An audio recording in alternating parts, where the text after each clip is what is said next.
નિર્દોષ દ્રષ્ટિ. ભગવાન મહાવીરની સભામાં આચાર્ય મહારાજ બેઠા છે.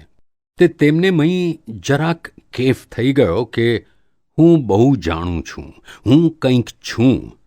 તે તેમણે ભગવાનને પૂછ્યું, ભગવાન, તમારામાં અને મારામાં હવે ફેર કેટલો? હજુ મારે કેટલા અવતાર બાકી રહ્યા છે?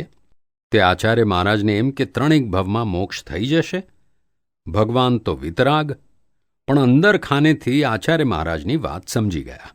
તેમણે કહ્યું, પ્રશ્ન તો સારો છે, પણ 2-5નું પુણ્ય ઉદયમાં આવ્યું છે તો તેમને પણ બોલાવો.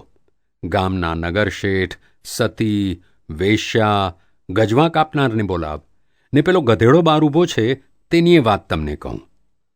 તે આચાર્ય મહારાજ બીજા બધાને બોલાવી લાવ્યા. પછી ભગવાને ખુલાસો કર્યો, હે આચાર્ય મહારાજ, મારામાં, તમારામાં, આ નગરશેઠમાં, સતીમાં, વેશ્યામાં, ગજવા કાપનારમાં ને પેલા ગધેડામાં જરાય ફેર નથી. મહારાજ બોલ્યા, શું બોલ્યા ભગવાન? તમારામાં ને અમારામાં કંઈ જ ફેર નથી?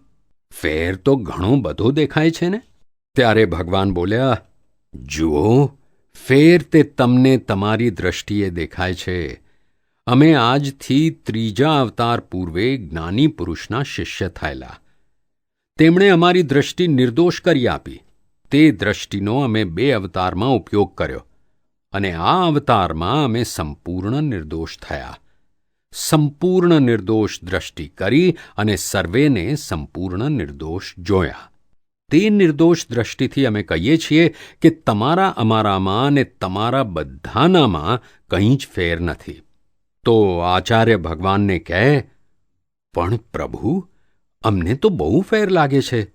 તમે સતીને, વેશ્યાને, નગરશેઠને, ગજવા કાપનારને, મને અને પેલા ગધેડાને બધાને એક સરખા શી રીતે કહો છો? અમને નથી સમજાતું. આ વાત માન્યામાં નથી આવતી.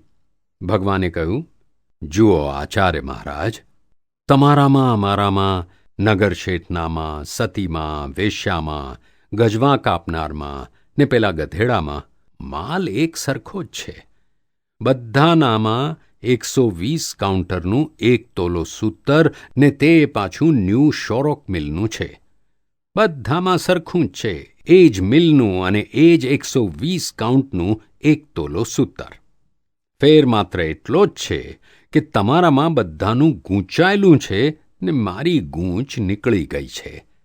આ સૌમાં સૌથી ઓછા અવતાર પેલા ગધેડાના થાય તેમ છે, તેમ અમે અમારા જ્ઞાનથી જોઈને કહીએ છીએ. કારણ કે આચાર્ય મહારાજ, તમે શાસ્ત્રોના શાસ્ત્રો ભણ્યા, તેનો માનસિક બોજો ઉતારતા તમને ઘણા અવતાર થાય, અને આ ગધેડાને તો આગલે અવતારે જ્ઞાની પુરુષનો ભેટો થશે અને તેનો મોક્ષ થઈ જશે.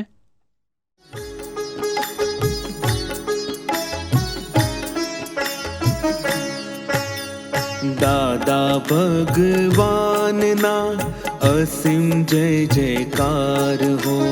દાદા ભગવાનના અસીમ જય જયકાર હો.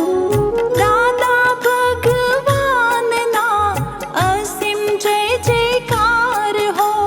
દાદા ભગવાનના અસીમ જય જયકાર હો. દાદા ભગવાનના અસીમ જય જયકાર હો.